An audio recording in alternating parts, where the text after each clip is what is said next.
No, I'm You here. But to be very honest with you, I was watching the roundup on South Carolina. So Okay. All right. Well, listen. So let's smart. talk politics. Let's go to the issue of, you had a pretty interesting idea when it comes to Marco Rubio and John Kasich, that maybe there's an answer out there for the two of them.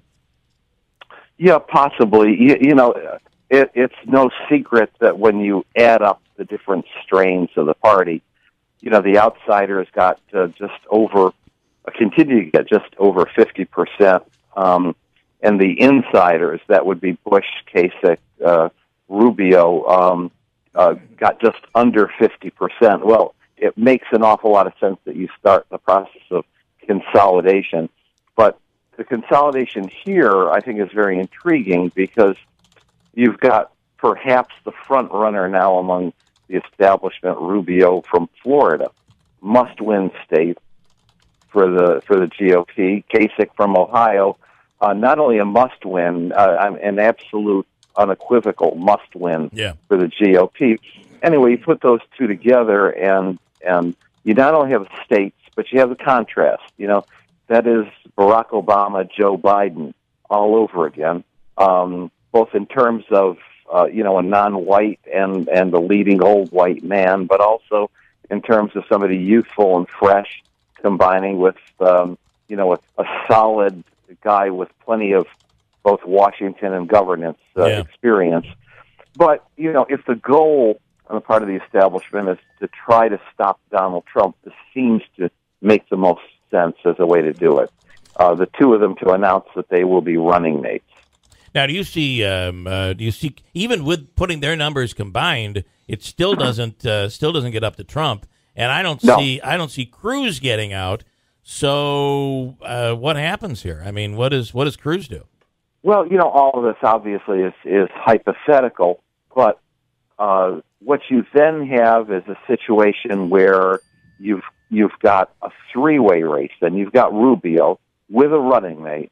But then you've got Ted Cruz, who represents one strand, the Christian, social, Tea Party strand of the party, and Donald Trump, the voiceless portion of the party. You watch then Trump and Cruz split the vote, whereas that 45% or so that the establishment gets, and then whatever else it might pick up, because there's a few that are kind of undecided.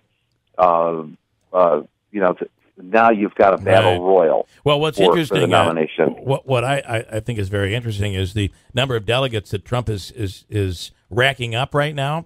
That if this does happen, it better happen before the next 2 weeks ends, because Trump could be wrapping this up in the next 2 weeks. He could very well be wrapping it up. He's ahead in pretty much all of those states for Super Tuesday and the week after Super Tuesday, and he has momentum on his side. He's been winning, with 33% of the vote in a crowded field. That's very, very impressive. And it's not to say that he can't even get a majority, but we don't know. He hasn't been tested as to whether he can get a majority. If the GOP establishment wants to stop him, they've got to be pushing for some sort of dropout and consolidation and a united message. That's another thing about a Rubio Kasich ticket. It unites a message against Donald Trump. Certainly, who would have thought we would be?